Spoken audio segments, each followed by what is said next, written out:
عوام کو بیوقوف بنانے کے لیے وسائل نچلی سطح تک منتقل کرنے کا شوشہ چھوڑا جا رہا ہے، یعنی نعرہ دیا جا رہا ہے جو شوشے سے زیادہ کچھ نہیں ہے، جبکہ نون لیگ مرکز کو اپنے لیے مضبوط کرنا چاہتی ہے۔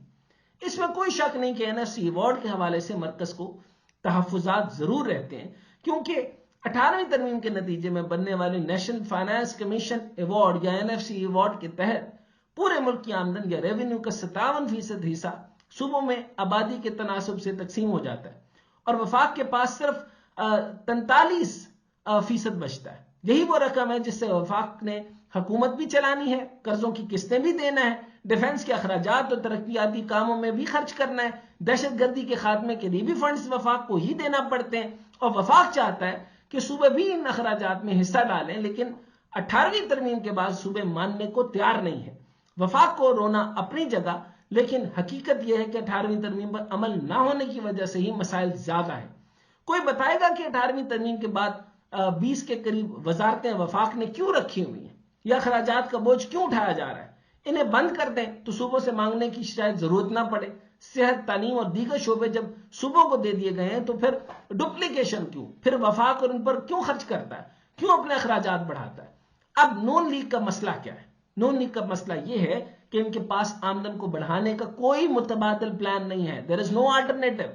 جس طرح سے PDM حکومت اور پھر بعد میں آنے والی نگران حکومت نے پیسے اکٹھے کرنے کے لیے بجلی اور گیس کے بلوں میں شدید اضافہ کیا، پیٹرولیم لیوی کو بہت زیادہ بڑھا کر ریونیو اکٹھا کر کے IMF کو قرض کے لیے راضی کیا، نہ ہی ایکسپورٹس میں اضافہ ہوا، نہ ہی صنعتی ترقی، اور نہ ہی زراعت کو وسعت دی گئی، تو نون لیگ کے پاس کوئی بھی پلان نہیں ہے۔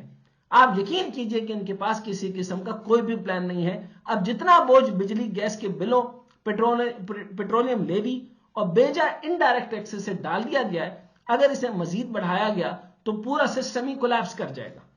اب نون لیگ سوچ رہی ہے کہ اخراجات کو پورا کرنے کے لیے 18ویں ترمیم اور NFC ایوارڈ کی شکوں کو تبدیل کر کے صوبوں پر اخراجات کا بوجھ ڈالا جائے اور حکومت چلائی جائے۔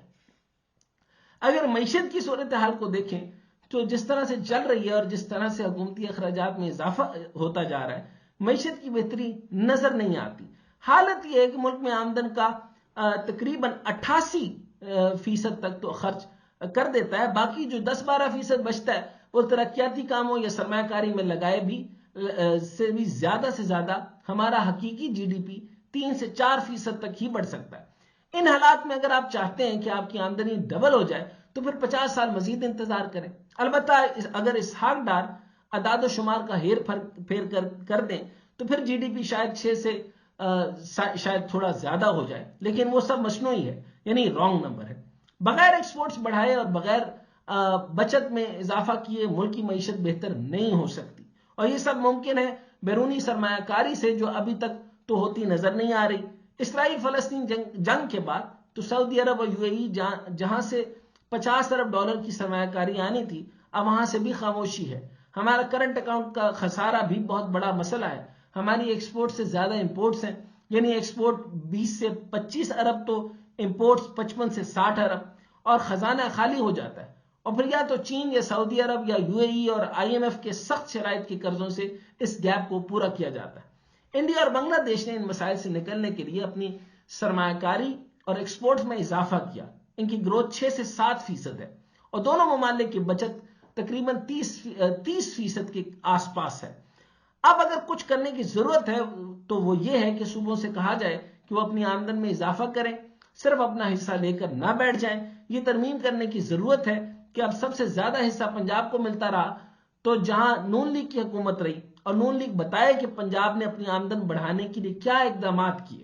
شہباز شریف یا شوباز شریف پنجاب میں جس بے دردی سے اپنے من پسند منصوبوں پر پیسہ خرچ کرتے تھے، جب وفاق میں گئے انہیں لک سمجھ گئی، پھر در بدر پھرتے اور کہتے نظر آئے کہ مانگنے نہیں آیا، کیا کروں، مجبوری ہے۔ مگر یہ مجبوری انہیں اس وقت نظر نہیں آتی تھی جب وہ پنجاب کے وزیر اعلیٰ تھے۔